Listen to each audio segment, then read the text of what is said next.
Top 3 pettiest teachers. Number 3. There was a teacher that gave detention for somebody sneezing twice. The first time it was, bless you. The second time, okay, now you're just messing with me. Detention after school today. It was allergy season too, so for the rest of the week, these kids were fighting for their lives. Well, one day at the end of class, this teacher had a sneezing fit. All right, and oh, Miss Johnson, that's 3 sneezes. I guess that means you're suspended, huh? She never gave someone detention for sneezing again. Number 2, this one teacher right before class started one day moved the clock 10 minutes back just because she wanted to disappoint these kids when they started packing up at what they thought was the end of class. All right, you got a couple minutes left. I'm so hyped for lunch. Why are you boys packing up? Oh, miss, we only got 2 minutes of class left. Somebody check their phone. What the heck? That's right, I tampered with the clock. We have 10 minutes. It's time for group reading. That's just diabolical. Number 1 pettiest teacher. There was a teacher who failed the kid for using blue ink on a test. The problem was, she was the same teacher that lent him the pen. So you see, a kid forgot one. He asked, yo, can I borrow something for the test? Sure, here you go. She gave him a blue pen. Well, you see, in the syllabus, she had a rule where you weren't allowed to take a test with a blue pen. It had to be black. So he finishes the test, hands it in, and gets a 0. That teacher just wanted him to fail. And that's messed up. Here's what happens when you sell fake hall passes for 2 weeks at school. This kid Tyler was running an entire business. He'd been selling hall passes for basically anybody that wanted to skip class. $5 a pop. The passes, they looked legit as well. Official watermark, teacher signatures, the whole deal. Everyone thought he had some kind of connection to the front office, and he wouldn't sell too many at one time because he didn't want the school to get suspicious, so it was a limited supply he would sell per month. Well, this quiet girl named Maya, hi, I'm Maya, she'd been watching this whole thing go down for weeks. She never said anything, she just observed. Well, one day, she sees Tyler drop one of the passes on the ground. So she picks it up, looks at it for a second, and then puts it in her pocket. Now, she wasn't gonna say anything about it. She's like, this is none of my business, you know, let him do what he's doing. Well, the next day, Tyler tries to sell her a hall pass. No thanks, I'm okay. But then Tyler starts clowning her in front of the whole class. You're such a teacher's pet. Are you too scared to get one of these? Well, here's what Tyler didn't know. Maya's mom literally works for the school office, and she's the one that designs all official school documents. So Maya knows exactly what a real hall pass looks like, down to the specific font and paper stock. Now, like I said, she wasn't gonna snitch on him, but now she is. She takes the hall pass that she found, goes to the principal, and breaks down everything wrong with it. The font is off, the signature's been traced, and this is the wrong paper. This is basic paper from Staples. Principal takes a few days to investigate, pulls up some security footage, and catches Tyler selling these hall passes multiple times. Tyler got a 2-week suspension, and Maya didn't say a word about it to anybody. Nobody knew she snitched. She just went right back to being quiet. That's why you gotta be careful who you disrespect. Somebody might ruin you. One Saturday morning, this kid's at a grocery store with his mom. They shop a bit, and now they're in the cashier line. Oh, sweetie, I forgot to get a gallon of milk. Can you go get one for me, please? Sure, Mom.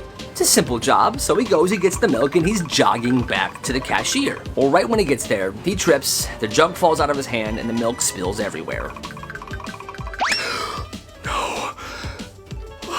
Under carts, onto shoes, people are so mad, he has no idea how to respond to this. This kid has anxiety. So what he does is he gets down on all fours and he tries to scoop it up. But why would that work? He has nowhere to put it. Then this kid freaks out and he tries to lick it off the floor like he's a freaking house cat. His mom was so stunned she couldn't even speak. Finally, this old guy came over. He had a mop. Kid, move. I'll clean the milk. Mom was so embarrassed, she didn't even buy anything. She left all of her items at the belt, and she left the store with her kid. That's wild. This kid scammed his entire school. Now, this kid didn't always do this, but he was very broke. So one day, he overhears that this girl named Jessica is having a birthday coming up. Doesn't even know her that well at all. But that night, he walks to the CVS by his house, and he buys a $2 birthday card. And the next morning, hey, so Jessica's birthday is tomorrow, and I'm getting signatures in this birthday card, and I'm also collecting something small. Hi, can you sign this? I'm collecting something small for Jessica's birthday. Hey, I'm collecting something small for Jessica's birthday tomorrow. She's been having kind of a rough year, and I'm just trying to make her feel seen. People start signing the card. Some hand him $1. Oh, that's actually so sweet of you. Yeah, here's a few bucks. He's walking the cafeteria with this birthday card. That day, he got 20 signatures and $30, and he signs the card last. He says, "You got this. We're all rooting for you." What? The next day, he walks up to Jessica with this huge smile. Hey, happy birthday. And he hands her the card, but not the money. She starts tearing up. No, because this is actually so nice of you. He does it again with a different kid. Anything helps. He's had a hard month. Boom, another $40. And he tries it again. Alex Johnson's birthday is tomorrow, and I'm collecting some money. His dog just died. Little did he know that Alex Johnson was sitting at that table. Yo, I'm Alex, and my dog's fine. What the heck? Crap. People start catching on to this shenanigan, and within a week, the school's investigating this kid, and it's became this giant deal. But he made $217 before this whole thing collapsed, which is actually kind of genius and kind of impressive. Come on, you gotta respect the hustle. It was April, heat was rising, classrooms were packed, the AC wasn't working very well, and the school had a rule: no standing up during class, even for a second. Not even to stretch. What? The teacher said it disrupted the learning environment. Whatever, that's completely bogus. Well, this one kid named Andy, he has this knee condition. It was a sports injury, he had done physical therapy, all this stuff. Well, he gets into class, the bell had barely rung, and his knee was bothering him, so he shifted in his chair a bit and stood up to adjust. Andy! It was his history teacher. You know the rule. Or do you? No. I wasn't walking around, my knee was hurting, I had to— Go office now. He gets into the office and he explains everything to the principal. Are you disrespecting your teacher's orders? No, I just needed to— Detention. Today. Well, you see, this kid's mom was a nurse, and when she finds out about this, she was pissed. Well, she shows up the next day with his medical records and slaps them on the principal's desk. Hey, unless you're planning on becoming a doctor, you're gonna let my kid stand up when his knee hurts, okay? Yes, ma'am. Apparently she was so intense, the principal was freaked out, he talked to the teacher, and that rule changed very quick. What kind of teacher would do that, though? That's insane. At this one elementary school, all the teachers would split their classes into two groups, penguins and rats. And the teachers would use these groups for stuff like projects, just to organize the students. All right, class, penguins line up here, rats line up here. But here's the thing. A rivalry between the penguins and the rats of the school began to grow big time. Penguins and rats started not sitting by each other at lunch. They would steal from each other. They stopped being friends with people because of this. Hey, Johnny. What? I hear you were a rat. Shut your mouth, penguin freak. That's it. Fistfights, brawls at recess, pushing kids off the monkey bars. There was a full-blown war between these two groups. It was absolutely out of control. And the school staff didn't know what to do, so they just canceled recess. And they said, no more groups, no more penguins, no more rats, this is done. Eventually, it all kind of stopped. There were moments where kids tried to start new groups. Tigers, snakes, bears, but nothing stuck. One kid tried to bring it back a year later. He was passing flyers around the school that just said, "Penguins rise again." But he got suspended for inciting violence. And nobody tried that ever again. That's absolutely insane. They plotted this for weeks. For about 2 weeks, this small group of students would take the lunchroom food and shove it in their backpacks to save for later. You know, mashed potatoes, hot dogs, milk cartons, pizza, chicken tenders, you know. They would bring it home and put it in the fridge. They're stockpiling cafeteria food. Then, one night, they broke into the school. They snuck into the principal's office, and one by one, they swapped everything out on her desk. None. But they were swapping her stuff out with the cafeteria food that they had been saving. They took her stapler and replaced it with a scoop of mashed potatoes. Her landline phone they replaced with 5 hot dogs. They filled her coffee mug with shredded chicken, and they replaced all of her pens with straws. All the leftover food they put on her desk chair. The next morning, the principal stared at this all in disbelief. What in God's name happened in here? And it was as easy as checking the security cameras. Those kids were caught almost immediately, but still, that's actually kinda hilarious. This kid considered himself a genius. A genius, he knew everything about smartphones and how to fix them. So he decided he was gonna start a business. He told people that he was running a phone repair service, and he got his first 2 customers. And done. Here's yours, and here's yours. It was easy money, and word spread really fast. Suddenly he had classmates, kids in other grades, and even people from outside of school hitting him up. And then teachers started asking him, "Hey, I heard you run a little service, so my screen's cracked. Can you fix it for me?" Absolutely. Now, prices vary depending on the severity of the damage, but he would charge $30 to fix an older phone. If it was a newer phone, it'd be around $80. And if he had to fix a camera lens or something like that, more serious, it could be up to $200. And he was smart. He didn't stop at just the repairs. He started supplying and selling phone cases as well. I got cheap cases for $10, I have wallet cases for $20, and I have designer cases for $50. Which one is it?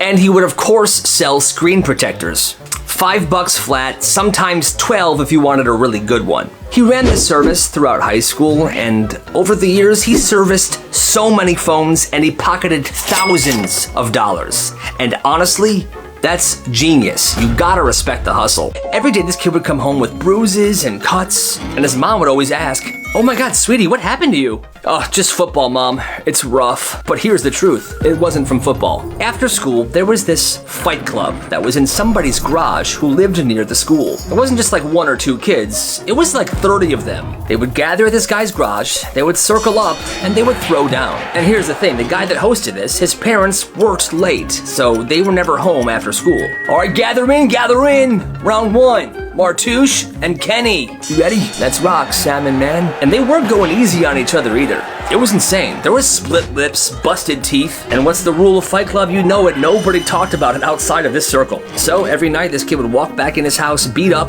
bloody, and he would say the same thing. "Football practice, Mom. It was rough, but it was never football." That's insane. One day this kid bought a bunch of clear iPhone cases for cheap, and he had this friend who was good with graphic design. So what he would do is he would have his friend make this cool design of whatever he wanted. His friend would then print it and cut it down so it would fit perfectly inside this phone case. And it looked awesome. Clear phone case, this graphic design insert, it was legit. Custom fit, looked expensive. He did it to his phone case first. It was an anime design and it looked awesome. People saw this and they were immediately intrigued. Well, interest grew. And soon, he was taking orders for people. NBA, anime, SpongeBob, Shrek. He was making these custom phone cases and selling them. Then he starts bundling them together. 3 phone cases for $10, 6 for $15, and business was absolutely booming. He kept buying these clear phone cases. His friend kept designing these designs and custom cutting them to fit the cases, and people were buying them.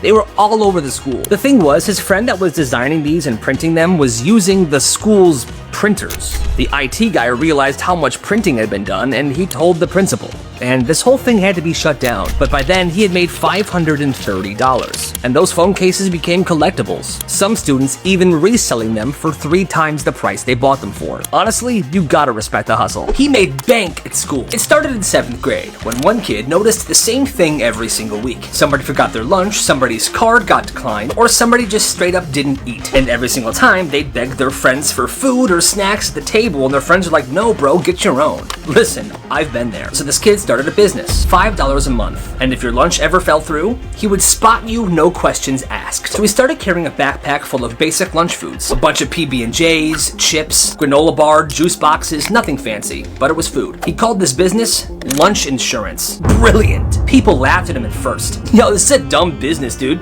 "Oh, you think so? Just you wait." But during that first week of business, 4 kids needed this. "Hey, remember when I called your idea dumb?" "Uh-huh. First of all, I'm sorry. Second of all, I forgot my lunch again, and I think I'm just gonna subscribe to the service." Oh, okay. By month 2, he had 22 subscribers. And now he had tiers. Bronze tier got you a basic fix of food. Basic PB&J, basic granola bar, basic juice box. The silver tier came with kind of upgraded items. Maybe a salami sandwich, a Capri Sun instead of a basic juice box, and maybe he threw in a Nutter Butter or something. And gold tier had even better items, and on top of that, hot Cheetos. He had a clipboard and a list. This guy was official. And guess what, my friends? Business was absolutely booming.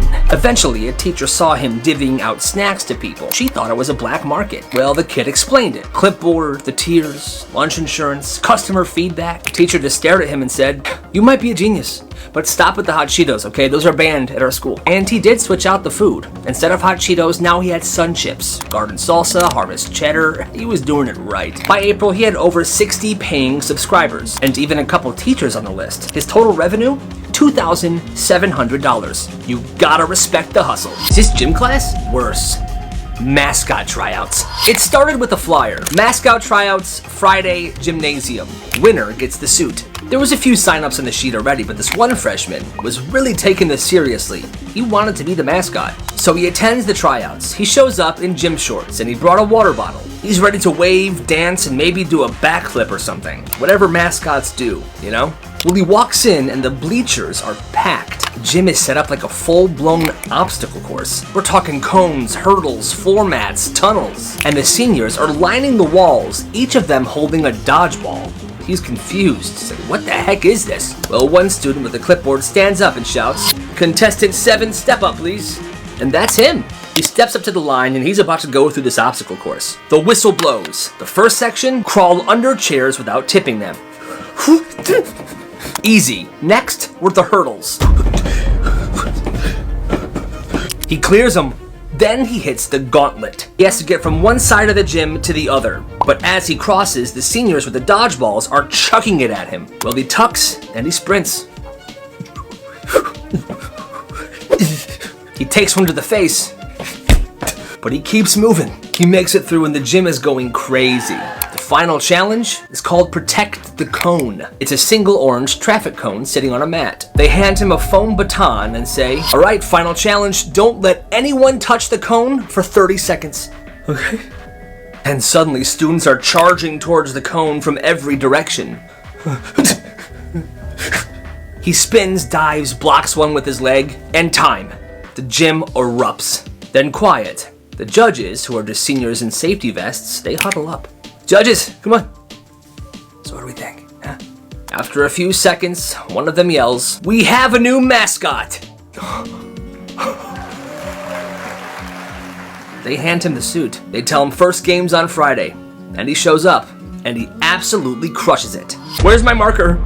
Where's my marker?" "Miss, there's another marker right there." "It's not the same." So this teacher had a favorite marker. Not the kind of favorite where she used it. It was the kind of favorite where she just talked about it a lot and kept it close. It was a purple Expo marker with a chisel tip. She called it her thinking marker. You know, she would use it to like teach and whatever. She kept it in a separate drawer and she said that nobody was allowed to use it. One day she opens the drawer and it's gone. She pulls the drawer out of her desk, turns around and holds it up to the class. "Who took my purple marker?" Class is confused. They're like, "Here we go." But she doesn't start class. She just paces the room. You know, I'm not even mad. I'm just really, really disappointed in you guys. That marker was a gift. It meant something to me. And everyone's just sitting there like, yo, is she crying? Over a marker? Then she locks the door. "We are not leaving until it's returned." She gives a whole 15-minute speech. She called it a teachable moment in betrayal. People started checking their bags just to prove that they didn't have it. They were dumping everything out like, "Miss, we don't have your frickin' marker, lady." Eventually, someone finds this purple marker under her desk. It rolled behind a storage box that she kept down there. She picks it up, holds it in the air, and she says, "See? This is why trust matters, you guys." Class ended 10 minutes late that day because of this teacher's nonsense, and nobody learned a thing, except for the fact that maybe she is weirdly in love with an Expo marker. Let's be honest, none of you are going anywhere in life. What? Yo, that's messed up. So on this day, this teacher was already at her limit. Kids were talking in class, someone was playing Subway Surfers at full volume, and she snaps. She turns to the class and she says this: "You know what, guys? It's clear that you do not want to learn, and let's be real. None of you are going anywhere in life anyway." The whole room freezes. People were shocked. Did she really just say that? Well, one kid stood up, and without hesitation, he says this: "Clearly, you didn't go anywhere in life either." At this point, the class is losing it. Nice. She hits him with this: "Sir, excuse me, you have no room to speak. You are literally failing my class." And that's when he ends her with this: "Yeah, and you've been teaching this class for 19 years. You eat yogurt for lunch, still drive a 2006 Toyota Corolla, and you cry in the parking lot before second period, so I'm sorry, who's really failing here?" A kid flips a chair. Oh my god. The bell rang, these students are going absolutely insane. She stands there frozen. She has no idea what the heck to do. And then as he's about to leave the classroom, he looks at her and says this: "Hey, from now on, shut your mouth and let me fail in peace. See you tomorrow." And he left the room. That's absolutely crazy. There was a rumor that a kid at this school wasn't allowed to take tests. What? Quizzes, no exams, no finals, nothing. At first, everyone thought he was faking it, like, okay bro, test anxiety isn't a personality, get over it. But then the truth came out. This kid barely talked to anybody. No backpack, no pencil case, just showed up, sat down, and left. And every time there was a test, he was suddenly gone, like clockwork. People started making jokes like, he's got a medical exemption from Scantrons, or he's so smart they don't need to test him. But then one day a teacher slipped up. She was handing back test scores, and looked straight at him and said, "Oh right, you don't take these." And he just nodded like it was completely normal. Turns out his dad was one of the district lawyers. And a few years back, the school messed up his IEP so badly that his family sued. IEP stands for Individualized Education Program. Well, like I said, his family sued, and they won. And part of the settlement, he didn't have to take any standardized tests until graduation. So yeah, the rumor was real. He had a real legal pass to never take a test ever again. This teacher straight up embarrassed herself. Back in 3rd grade, this teacher was doing a lesson on animals. So, can anybody name me a mammal? This one kid, we'll call him Mason, raised his hand excitedly. Oh, a platypus! The teacher kind of frowned. No, sweetie, mammals don't lay eggs, and platypuses lay eggs. It's a bird. You are wrong. Mason looked confused, but the platypus is a mammal. Don't you argue with me, it's unbecoming. I'm not arguing, Now you're being disrespectful. Mason just sat there quietly. But that night, he did some work of his own. The next day, Mason came into school with printouts, scientific articles, diagrams, highlighted textbook pages. This kid had evidence. He was ready to prove this teacher wrong. So in class, he walked right up to her desk, and in front of the entire class, he said, "Excuse me? Just so you know, the platypus is a mammal. Look, it lays eggs, but it still makes milk, and that's what makes it a mammal. I've been teaching for 15 years. I think, yeah, and you've been wrong for every single one of them." Boom. Class exploded. At this point, the teacher was fuming. "Go to the office now." But when he explained what happened to the principal, even the principal was like, "Yeah, man, you're right. Platypus is a mammal." And he didn't get in trouble at all. After that day, Mason never got another question wrong in that class because she never called on him again. This petty principal sucks. One day at this high school, a student came into class 10 minutes late. It was first period. He was still rubbing the sleep out of his eyes. Well, the principal just so happened to be doing classroom check-ins that morning, in that classroom. "You're late, Anthony. Why?" "I missed the bus. I ran here. I'm so sorry." "Not good enough. Come with me." She pulls him out in the hallway and just starts laying into him, but she didn't close the classroom door, so that entire class was watching, like, what the heck? You think the world's gonna care? You show up late to a job, you're done. You show up late to college, they drop you. Life's not gonna babysit you, Anthony. Anthony stays quiet. Then she says, "Maybe if you got your life together, you would stop showing up late." That's when Anthony finally let loose. "You want to talk about getting my life together? I get up at 5 a.m. to get my little brother ready for school because nobody else will. I pack his lunch, I make sure he eats, I try to make the bus, but if I miss it, I run here as fast as I can. So don't stand there and talk to me like I'm just some lazy kid." No, you want to lecture somebody? Why don't you start with yourself? At least I'm showing up and still doing something that matters. I'm not just clocking in for a paycheck and going home to a life I hate. If being a bitter old hag was a subject, you'd be an A+ student. Now get out of my face. Dead silent classroom, dead silent hallway. One student in the classroom whispered, "Ain't no way she's coming back from that. Ain't no way." From that day on, Anthony was a legend, and the principal, well, she stopped doing classroom check-ins in that class. Good for him. So this girl had just turned 16 years old, and all she wanted was a simple birthday dinner. Not a party, no gifts, just one dinner with her family. Her parents promised, "Oh, of course, sweetie, we'll go out tonight anywhere you want. Any place at all." I'm so excited. Thank you. She was so excited. She got dressed up, picked out a restaurant, and waited for them to be ready. Except they weren't ready at all. They kept saying stuff like, Just a minute, honey. We're finishing something, sweetie. Just 1 minute." She was frustrated, but she tried to be patient. So she stopped rushing them, because surely when they were ready, they would tell her. Well, an hour passed, then 2. Finally, she walked downstairs, and she saw her family eating takeout in the living room without her. What's going on? "Oh, hi, honey. We got really busy, so we decided just to order in. You can have some if you want. It's pretty good." "Yeah, it's really good." She just stood there. They could have cared less about her birthday dinner. And the worst part is they didn't even realize how much this hurt her. She felt humiliated. So without saying a word, she went into her mom's purse, took out some cash, put her coat on, and walked out the door. Luckily, the restaurant was pretty close to her house, so she walked there. She walked to that restaurant alone. without her family because, well, you know. She gets in, she sits down, she orders her favorite meal. The server was really nice. So, how was everything? It was really good. Thank you so much. Are you celebrating anything? Yeah, it's actually my birthday. Oh my gosh, happy birthday! I got something for you, one sec. The waiter walks away and comes back with a tiny cake and a candle in it. She was flattered. This was the nicest someone's been to her all day. A few minutes later, she asked for the check. The waiter said, "Oh, don't worry, you're all good. This lovely couple over here paid for you." Happy birthday. Happy birthday. She was almost brought to tears. That moment meant more to her than anyone would ever know. Well, she then went home, went to bed, and didn't say a word to her family. But from that day on, she stopped expecting anything from them. And on her next birthday, she didn't even tell her family that it was her birthday at all. Her family didn't even remember anyway. That's messed up. So one day in 8th grade, this school had a fire drill. Pretty normal, the alarm goes off, and the teacher lines everybody up. But this one kid, he had a plan. I have a plan. See, earlier that week, the teacher said something that gave him an idea. If there's ever a fire class, you should only take the essentials, okay? So, while everyone walked out with nothing, this kid sprinted out carrying his entire desk, chair included. He was full speed hauling it through the hallway. Hey, why are you taking your desk? Young man, what are you doing?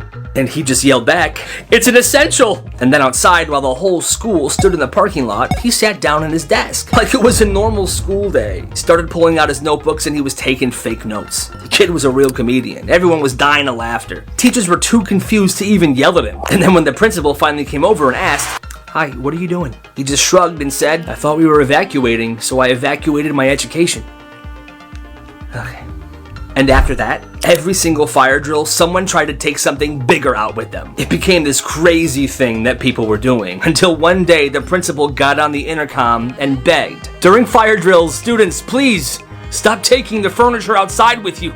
Please." Honestly, that kid's a legend. Weird things teachers made students do. One day in 6th grade, this kid got to his math class before everybody else. It was just him and the teacher for a few minutes, and he was kind of anxious. So he was sitting there kind of jittery, but minding his own business. The teacher then noticed he was jittery, and this is what she did. "Hi, I want you to stand up right now, please." Okay. Now I want you to dance. Just dance right there in your spot. Just dance." "What do you mean?" "Start dancing." "Can you at least put some music on or something for me?" "No." And so he stood there and he was dancing. He had no idea why he was doing this, but students were walking down the hall looking at him so weird. What the heck? "Can I please stop dancing now?" "No!" And then finally the bell rang. "Okay, now you can stop." "Thanks." He told his parents what happened and they were super pissed. His mom went to the school the next day and shooed this teacher out in front of the principal. One day, this kid came to middle school with pink eye. He didn't really tell anybody about it, because if the school knew he had pink eye, they would make him stay home. Well, this was right around the time where classes were having some of their biggest tests of the year, and students were getting stressed out. "Oh dude, I couldn't study at all this week. I'm gonna fail this test, like, it's bad." I tried my best. Hopefully I passed, but you know. "What's wrong with your eye, dude?" "I have pink eye." "Oh my god, you have pink eye? Why are you here?" "Because they're serving chicken nuggets at lunch today. I can't miss that." "Dude, if you give me pink eye right now, I'll have it by tomorrow and I won't be able to take the test." Gives me more time. "Dude, alright, $10. Okay, here." Alright, you ready? Go for it.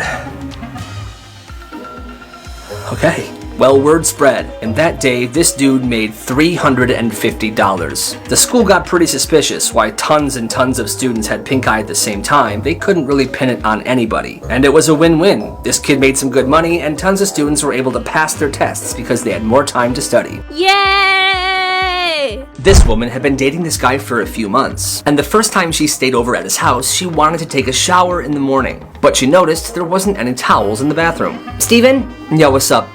There's no towels in here. Can I have a towel, please? Oh, yeah, sure. 1 second. Here.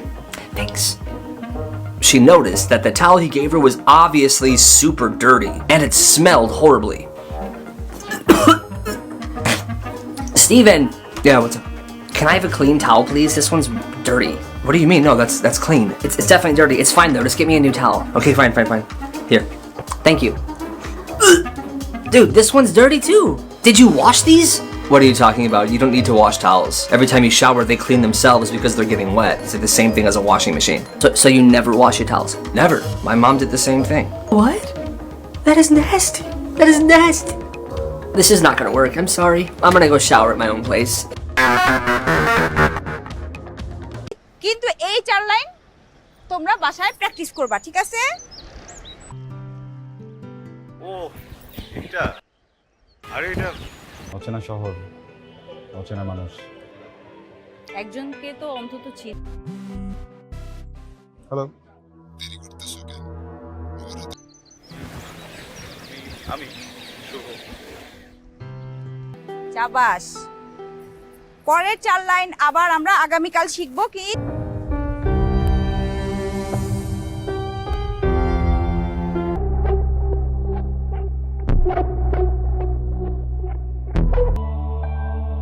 কি হয়েছে বলেন তো? জীবনটা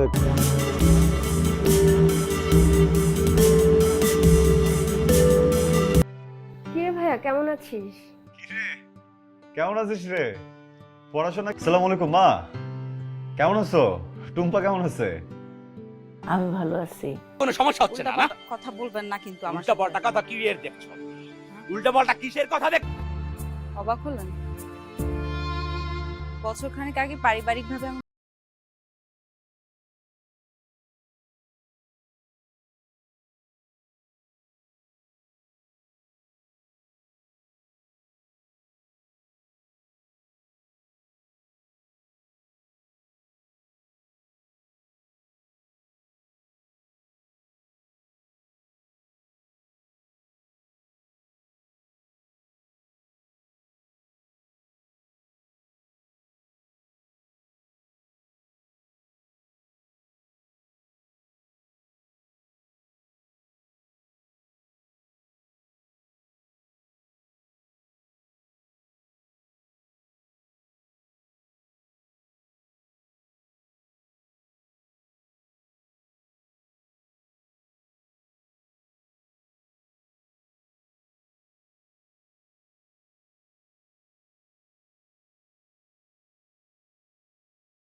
আমার কাছে জিনের বাচ্চার number আছে।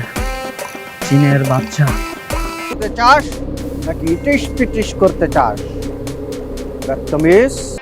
হ্যালো বন্ধু, আমার রোদে দিছস? এই তো দিছি তো। ঠিক মতো রোদে দিছস? কি শুনতে চান? আমি আপনাকে ভালোবাসি। ভালোবাসা যে এত প্যারা, এত কষ্ট, এত জ্বালা যন্ত্রণা জানলে ভালোই বাসতাম। জিসান আর তুলির ভালোবাসার ইতিহাস তাই রক্ত লাগবে। আসসালামু আলাইকুম দুলা ভাই। আরে শালা, ওয়ালাইকুম আসসালাম। কি খবর, কেমন আছো? গলায় দড়ি লাগাই দিছে ভাবি। গলায় দড়ি দিছি মানে গলায় গলায় গলায় কেন রেখেছেন আমাকে? কি হয়েছে বলতো? আর বলিস না, তোরে যে বুকিং দিছে সে তো এখন আমার পিছনে লাগছে। জিসান, আমার দরজা লাগাই দিছে। আমার দরজা লাগাই দিছে। কই যায়? কই যা? ফোন দিয়ে যেতেছি, ফোনই ধরো না। তোমার ফোন ধরার কোনো নামই নাই, কোনো কথা। তোমার ফোন ধরো না কেন? এবারে এক্সামের প্রিপারেশন কিরকম তোদের? আমি তো খুবই এক্সাইটেড, কারণ আমার প্রিপারেশন খুবই ভালো। জিসান দরজা খোল। কি বুঝতেছি না।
আরেকবার যদি দেখছি না তন্নির সাথে বাজে আচরণ করতে, টুকরা টুকরা করে আচ্ছা ভাইয়া, রাখবো।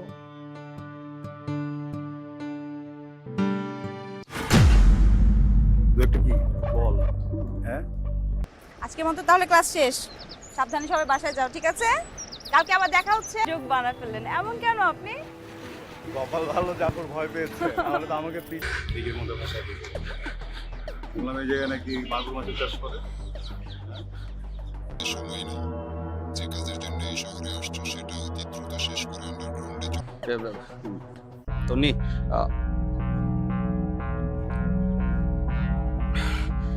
I am sorry. তুই আমাকে চিনোস? চিনোস না তুই আমাকে? তুই আমাকে চিনোস না?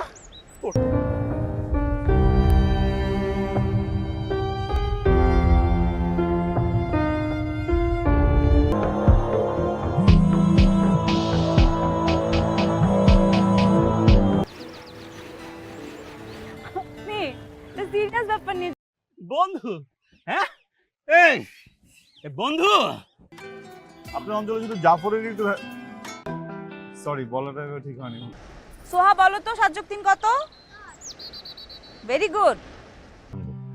আনবো, সবকিছু আনবো। মার খেয়াল রাখিস। আচ্ছা।